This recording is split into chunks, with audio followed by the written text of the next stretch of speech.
विधान भवनात एकनाथ शिंदे यांच्या कार्यालयात जाऊन शरद पवारांनी घेतली भेट। कॅबिनेट बैठक सोडून शिंदेंकडून शरद पवार यांचं स्वागत। शरद पवारांच्या राष्ट्रवादीचे आमदारही होते उपस्थित।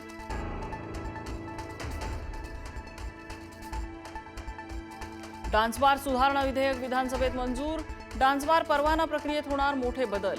परफॉर्मन्स लायसन्सची पळवाट बंद करण्यासाठी सरकारचं मोठं पाऊल। नियमभंग करणाऱ्या बार्सवर कडक कारवाईचा इशारा।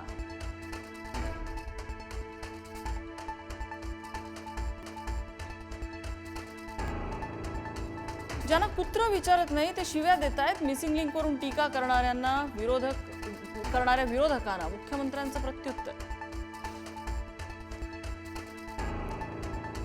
पिंपरी चिंचवडमधील मोशी कचरा डेपोजवळ 2 मजली इमारत कोसळली। ढिगाऱ्याखाली 15 ते 16 जण अडकल्याची माहिती।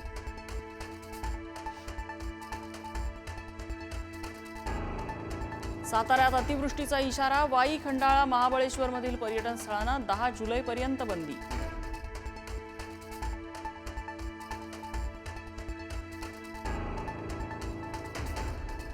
महाराष्ट्र कर्नाटक सीमा प्रश्नाबाबत लवकरच केंद्रीय गृहमंत्री अमित शहांसोबत होणार बैठक। महाराष्ट्र सरकार सीमावासियांच्या पाठीशी, जशास तसं उत्तर देण्याचा ठराव बैठकीत एकमताने झाल्याची माहिती।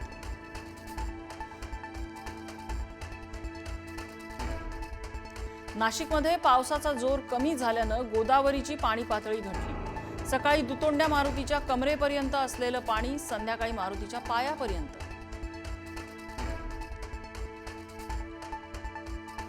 पालघरमध्ये 8 ते 10 दिवसांपासून मुसळधार पाऊस कायम। पालघरमधल्या धरणातल्या पाणीसाठ्यात मोठी वाढ। मुसळधार पावसाचा पालघरच्या ग्रामीण भागाला फटका। गावपाड्यांना जोडणारे अनेक रस्ते पाण्याखाली।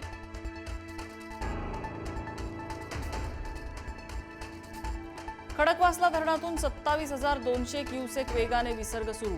नदीपात्रालगतच्या नागरिकांना सतर्कतेचा इशारा। घाटमाथ्यावर मुसळधार पाऊस सुरू। खडकवासला धरणात पाण्याची आवक वाढल्यानं विसर्ग।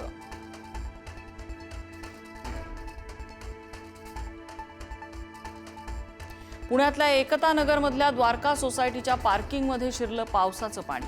तर एसपी कॉलेज परिसरात भलं मोठं झाड कोसळलं, वाहतूक ठप्प।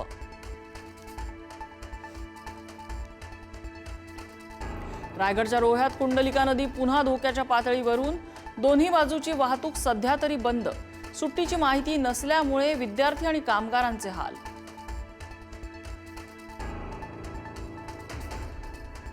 मुंबई गोवा महामार्ग ठप्प। खेडमध्ये पुराचं पाणी महामार्गावर।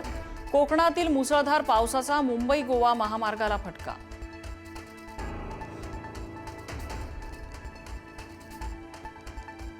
काल पवईत तर आज रायगडच्या महाडमध्ये मगर आणि अजगर पुराच्या पाण्यातून बाहेर आल्यामुळे वस्तीतले नागरिक भयभीत।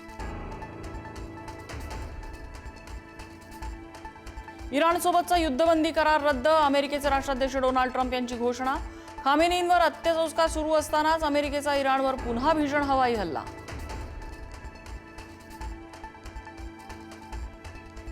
डोनाल्ड ट्रम्प यांच्या लहरीपणामुळे अमेरिका इराण युद्धाचे जागतिक पडसाद। भारतीय शेअर बाजारात मोठी घसरण। निफ्टी 500 तर सेन्सेक्स 1700 पेक्षा अधिक अंकांनी कोसळला। गुंतवणूकदारांचे हजारो कोटी बुडाले।